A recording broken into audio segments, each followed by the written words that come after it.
This, gentleman, is a bolt-action shotgun. Nobody did.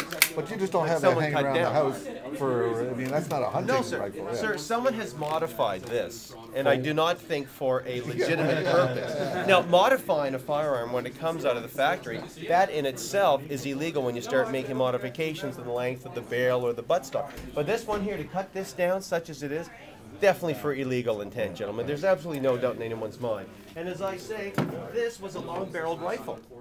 Someone cut it down. Someone's just simply cutting these down and modifying them. In week 1 of the program, we collected 101 guns. This number was outdone in week 2 when we collected a further 109 guns. By the end of week 3, we had a total of 443 guns. This program has been so successful that we will be picking up guns for the next few days from citizens who called in before Monday's deadline. The number of guns from the final week is 631, for a grand total of 1,074 guns, 873 long guns, and 201 handguns. That is 1,074 less guns available to the criminals in HRM. Once they have been investigated, the guns will be destroyed. We are, however, in talks with military museums who may be interested in acquiring guns with historical significance. I think it's worthy of mentioning also that we collected over 10,000 rounds of ammunition.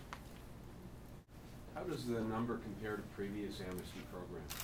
The last amnesty that we ran in Halifax was in 2006, and we had approximately 50 guns turned in at that time, and that was after a month and a half. So it's far exceeded the last one. So what does that say about the power of enticing people with a nice new camera? Well, there's no question that the contribution that Henry's had in here that was an extra incentive for people to get those guns into their homes that they no longer need. It was an incredible partnership, and we look forward to other partnerships in the future. And do you know if any of these guns been used in crimes? Not at this time, but we will be looking into the history of all of these guns before they're destroyed, and if there is an indication that they have been involved in crimes, then we'll investigate it further.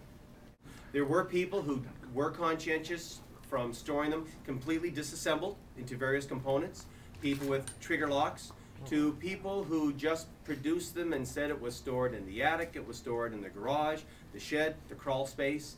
The most important thing is they're now in our possession. The other one I'm looking at is this one right here, which almost looks to be completely handmade. Sir, this is homemade. Yeah. Someone has etched for themselves out of some wood an actual stock, if you will, and this is the barrel of a .22 caliber rifle that someone has matched to this wood stock that they've made. This is strictly homemade. It's kind of scary. Very much so, sir. When you see that it's very, I hate to say it, but it was very easy for someone to make. Yeah. They just simply had to put in the time. Yeah. But all that someone did is they just simply cut the back of the butt off, the barrel down, and under normal circumstances, this. What's the value of that? Here you go. Here's your difference. This is what someone has done. That's exactly what someone has done. So you've taken something that someone would go out there and possibly go after deer hunting or whatever else, and tell me that this has no other purpose other than an evil purpose.